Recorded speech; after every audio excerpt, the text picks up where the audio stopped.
Whew, what a weekend. I finally made it back from the Origins Game Convention in Columbus, Ohio, and man, I had a blast. I got to meet so many awesome people, I got to talk to some amazing publishers, and most importantly, I got to play so many games. After playing board games for 4 days straight, I wanted to get together some of my thoughts so I could give you some suggestions. So, if you want to know what my favorite games were from Origins 21, then might I suggest?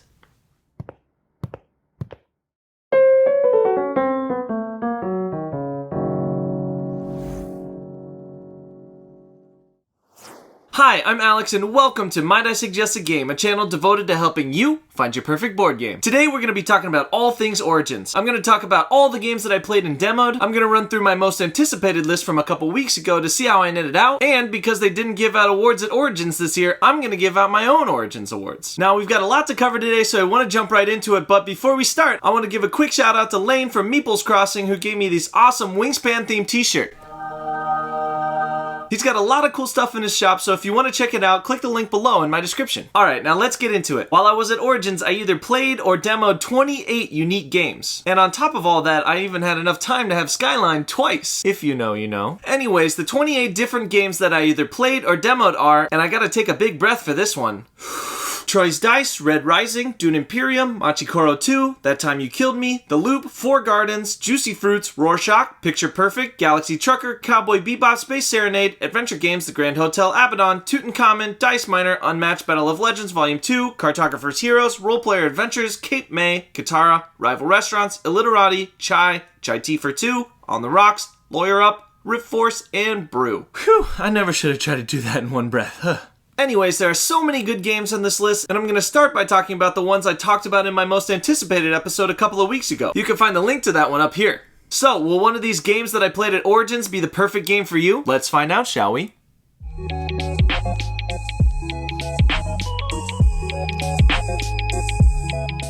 So number 10 was the expansions, and although I didn't get to play all the expansions that I mentioned in my previous video, I still got a chance to check out two of them, Unmatched Battle of Legends Volume 2 and Cartographer's Heroes. When I demoed Unmatched at Origins, that was the first time I'd ever played the game. I enjoyed the really low learning curve and some of the back and forth combat gameplay, but I didn't end up picking this one up for a couple of reasons. First, I'm not sure my wife really likes these combative types of games, and usually when I'm playing two-player, I play it with her. And second, this is a long line of different installments of this series, and it just felt like at this point, if I wanted to get into it, the completionist in me would have to get a bunch of different sets, and I wasn't really ready to make that commitment. All in all though, it's a really cool, fast-paced, two-player duel, and for those types of players that really like going blow for blow with their opponent, this might be a good game for you. I also got the chance to check out Cartographer's Heroes while I was at the Thunderworks booth, and it seems like it adds some really interesting elements into the already really good Cartographers rolling right. Now the question I had to ask myself was, did it add enough for me to want to get this in addition to the base Cartographer's game? And right then, at that very moment, I decided I didn't need it. I may change my mind later, and I think it adds some really cool elements to the game, but for now, Cartographer's the base game is good enough for me. Like I mentioned in my previous video, I'm not really much of an expansions guy though, so I know I'm a little biased on these titles. Anyways, let's keep going through these next ones. Number 9 was On the Rocks, and I got an awesome demo of this from Will of Tantrum House fame. To be honest, I was a little bit starstruck, but it was really great to meet him and talk about board games, something that we're both really passionate about. I really liked the idea of On the Rocks, and the components definitely lived up to what they looked like on the videos, but even though this one was almost sold out by the time I got the demo, I didn't quite pull the trigger because I didn't love the Take That mechanic of the tip cards. I feel like I need to do a little bit more research on different variants that you can play without some of that Take That mechanic, and if I hear good things about that still being a viable strategy, then maybe I'll reconsider.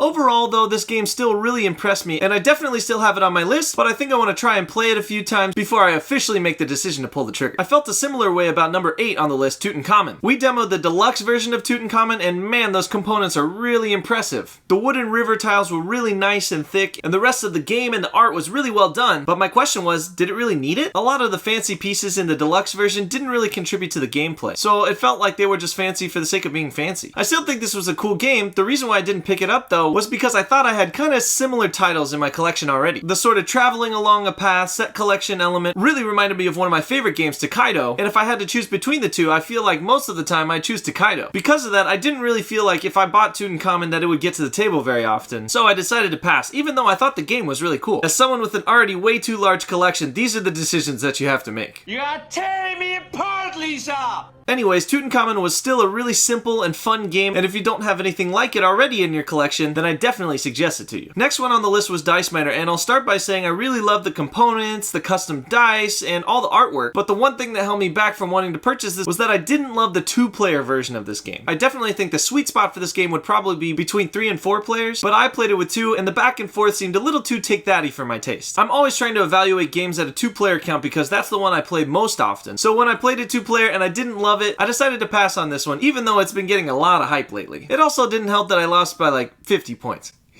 Anyways, I still think it was a really great game. It was super easy to learn. We got started playing in like 10 minutes. And overall, I think the experience with the game would be even better with 3 or 4 players. But right now, and for my collection, it wasn't the game for me. But speaking of games for me, the next one up is Juicy Fruits by Capstone Games, and I really enjoyed this one. From the time we undid the shrink and read the rules and punched everything out, I think we got started on this game in about 20 minutes, which is really great for a game these days, especially if you're the one that's always explaining the rules. I do that. Anyways, I really love the puzzly aspect of this one. It felt like the gameplay was super simple, but each turn you had to make a tough decision about filling out your ships or grabbing a different shop that will give you victory points or endgame scoring conditions. It really led to some complex decision, but it still played super fast. Spoiler alert, this is one that I came home with, and I'll definitely be showing it to a lot of different people at my next game night. The next one up was another one from Capstone Games called Rorschach. We got a little mini demo of this game, and it looked cool, but I was really trying to determine whether or not it was going to bring something new to the table in the world of party games, and even though I think the ink blots would be a really interesting psychological test to give to your friends, it wasn't quite enough to get me hooked. Still, I think it would be a cool game, and I definitely would play it if someone brought it to game night.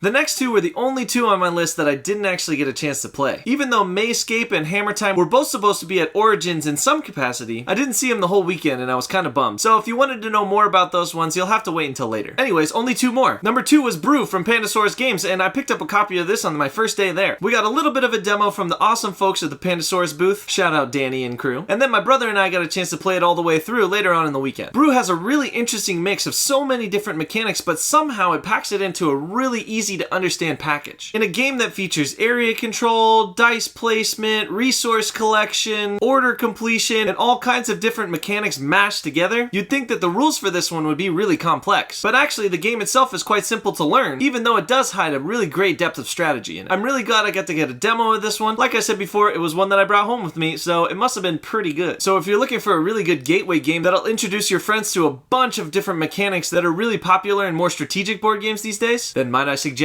Brew. And number 1 on my most anticipated list last time was Picture Perfect, and boy did this one live up to the hype. We got a chance to demo Picture Perfect with the folks at Arcane Wonders and from the really nice people behind One Board Family, and man did we have a great time. My favorite thing about this game was that it didn't really feel like a board game. I think this would be a great one to introduce your friends who've been burned by different board games before and are a little tentative to jump back into the world of board games. This one felt like a really interesting party and negotiation and deduction game that we learned in 5 minutes, played in about 20, and had a great time doing it. This was another one that I couldn't help but bring home with me, and I got to pick up a full set of the deluxe components as well because I really see this one getting to my table a lot. Anyways, those are my thoughts on my most anticipated games from my previous video. Now let's get into some of my very own Might I Suggest Origins awards.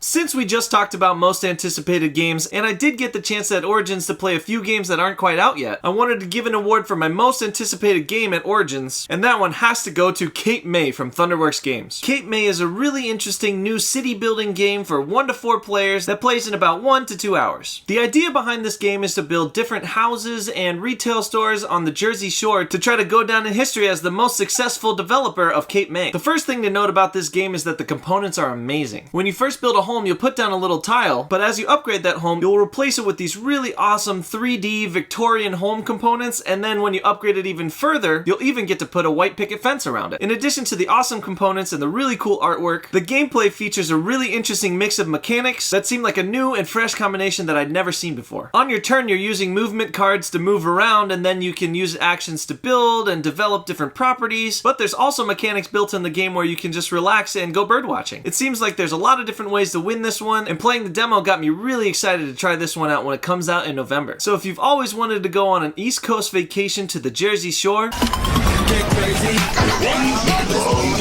okay, maybe not that Jersey Shore, and you want a game that can really capture that theme and that experience, then might I suggest Cape May.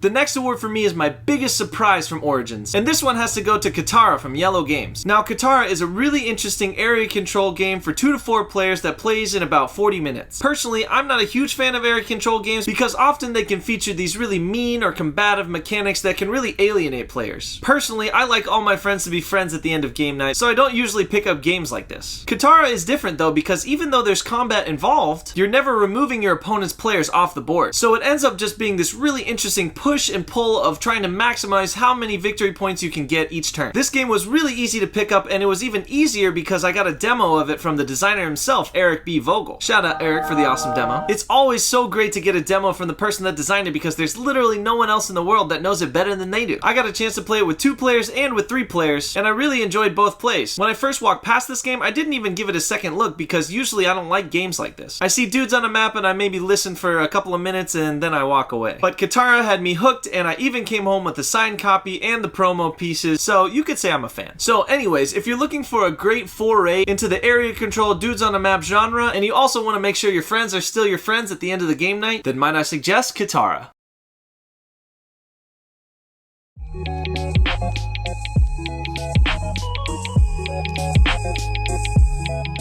My next award is for the best gateway game that I played at Origins, and this one has to go to Picture Perfect from Arcane Wonders. Like I hinted at before, Picture Perfect is more of an experience than a board game really, and although that might turn off your more seasoned board gamers, I think this one is awesome to play with friends and family who don't usually play board games. The current base game plays between 2 and 4 players and plays in about 45 minutes to an hour, although just like any game, every time you play it, it gets a little bit faster. One thing I really loved about Picture Perfect was that it felt like a great party game that was mixed with a memory game. Every single player has a set of information that they know, and they have to decide during the game how they're going to distribute that information to the other players. This means that even in a game that has so few rules, it still has a lot of strategic depth. That paired with the memory element where you have to remember what information you had and which information you gave away just makes it a really interesting puzzle when you're placing the figures on your board. I also think that with this game, the higher the player count, the better. We actually played it with the expansion, which includes up to 6 players, and let me tell you, it was chaotic but so much fun. Unfortunately, the expansion isn't out yet, but I got the base game and I got the components for the expansion when it does come out. I'm sure you can guess it by now, but I'm really all in on this game because I know this one's just gonna get to the table a lot with all kinds of different friends and with family. So if you're looking for a board game that doesn't really feel like a board game and presents this really interesting idea with puzzles and player interaction and even a cool photo that you get to take on your phone at the end of the game, then might I suggest Picture Perfect.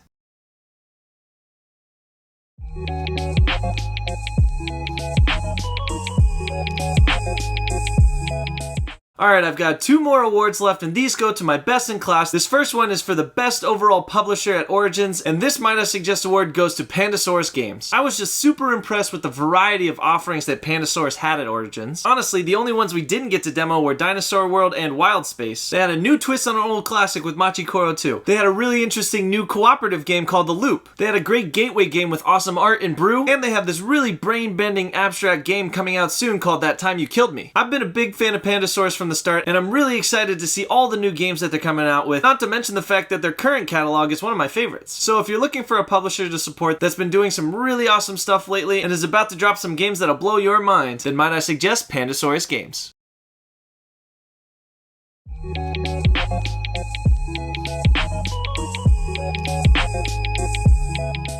And the final category for the Might I Suggest Origins Award is Best in Show. Like I mentioned before, I played 28 different games, so this one was really hard to narrow it down. And when I think about the game that's the perfect fit from the demographic of players that I usually play with, that has a simple rule set, really strategic gameplay, and some amazing art and components to boot, you know I'm a sucker for those components, then this award has to go to, drumroll please, Juicy Fruits from Capstone Games. Juicy Fruits is a 1 to 4 player game that plays in about 20 to 50 minutes. And if you've seen my other video, you knew I was stoked on this one before I even played it. The sliding mechanism that this game uses to gather resources felt super fresh and is definitely not something that I have in my collection already. I love when a game brings a unique proposition to the table, and I really think Juicy Fruits does that perfectly. And that's not even mentioning how simple the rule set is. The rulebook is straightforward and easy to understand. You can jump into playing the game right away and still feel like you know what's going on, but as you play the the game more and more, the strategy begins to reveal itself, and you discover that this game actually has a lot of hidden depth. I think Juicy Fruits works as a gateway game, but I think it also is a game that even more experienced gamers would enjoy. Plus, there's just nothing like holding those big chunky fruit components in your hand. To be honest, I couldn't stop fidgeting with them, and that might annoy some people, but I love it. When I was trying to think of cons for this game, the only thing that I could really come up with is that the box organization is basically non-existent. But other than that, I just really love this game, and I can already tell it's going to be in my collection for a very long time. So if you're looking for a really quick and easy game that's easy to teach, easy to learn, has great components, and plays well with gaming rookies and vets alike, then might I suggest Juicy Fruits. But wait, there's more! I'm super stoked to have Juicy Fruits as part of my collection now, but I don't just want to keep the joy to myself, I want you to have it too. That's why I'm running a giveaway for your very own free copy of Juicy Fruits. To enter this giveaway, start by hitting subscribe and hit that little bell button while you're at it so you can get notified when I post new content. Then, let me know what your favorite fruit is down below in the comments. To get more information about this contest and about different ways to win, check out my Instagram page at Might I Suggest a Game. I'll put the link down below in the description as well. I'll be announcing the winner on Instagram, so you might want to follow so you don't miss out. Anyways, thanks for sticking around for this recap of Origins 21. Thank you to all the different designers and publishers that helped demo games for me. I really enjoyed meeting everyone at Origins, and I can't wait to do this convention thing all over again next year. I know I say this every time, but I really mean it. Thanks to all of you who have supported me so far. Please don't forget to like, comment, and subscribe so I can keep growing this channel and keep helping you find the perfect board game. Once again, this has been a Might I Suggest a Game production, and I'm Alex, your board game sommelier, signing off.